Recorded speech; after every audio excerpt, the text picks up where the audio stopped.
જી live news Kalol તાલુકાના બેઠિયા ગામના યુવાનનું કરંટ લાગતા કરુણ મોત।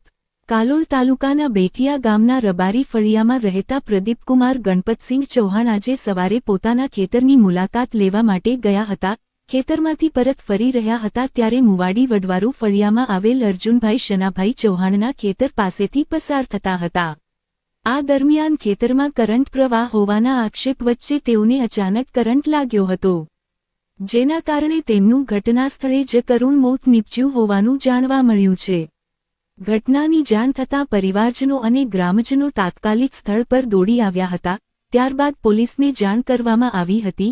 મૃતદેહને પોસ્ટમોર્ટમ અર્થે કાલોલ રેફરલ હોસ્પિટલ ખાતે ખસેડવામાં આવ્યો છે।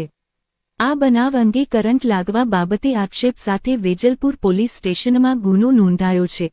પોલીસે ગુનો નોંધી સમગ્ર ઘટનાની તપાસ હાથ ધરી છે। ઘટનાના પગલે બેઠિયા ગામમાં શોકનું વાતાવરણ છવાઈ ગયું છે। નોંધ: ખેતરમાં કરંટ આપવામાં આવ્યો હોવાનો ઉલ્લેખ હાલ ફરિયાદમાં કરાયેલા આક્ષેપના આધારે છે। તેની સત્તાવાર પુષ્ટિ પોલીસ તપાસ બાદ જ થશે।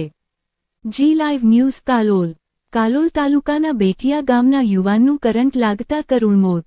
કાલોલ તાલુકાના બેઠિયા ગામના રબારી ફળિયામાં રહેતા પ્રદીપકુમાર ગણપતસિંહ ચૌહાણ આજે સવારે પોતાના ખેતરની મુલાકાત લેવા માટે ગયા હતા। ખેતરમાંથી પરત ફરી રહ્યા હતા ત્યારે મુવાડી વડવારૂ ફળિયામાં આવેલ અર્જુનભાઈ શનાભાઈ ચૌહાણના ખેતર પાસેથી પસાર થતા હતા। આ દરમિયાન ખેતરમાં કરંટ પ્રવાહ હોવાના આક્ષેપ વચ્ચે તેઓને અચાનક કરંટ લાગ્યો હતો, જેના કારણે તેમનું ઘટના સ્થળે જ કરુણ મોત નીપજ્યું હોવાનું જાણવા મળ્યું છે। ઘટનાની જાણ થતાં પરિવારજનો અને ગ્રામજનો તાત્કાલિક સ્થળ પર દોડી આવ્યા હતા। ત્યારબાદ પોલીસને જાણ કરવામાં આવી હતી। મૃતદેહને પોસ્ટમોર્ટમ અર્થે કાલોલ રેફરલ હોસ્પિટલ ખાતે ખસેડવામાં આવ્યો છે। આ બનાવ અંગે કરંટ લાગવા બાબતે આક્ષેપ સાથે વેજલપુર પોલીસ સ્ટેશનમાં ગુનો નોંધાયો છે। પોલીસે ગુનો નોંધી સમગ્ર ઘટનાની તપાસ હાથ ધરી છે। ઘટનાના પગલે બેઠિયા ગામમાં શોકનું વાતાવરણ છવાઈ ગયું છે।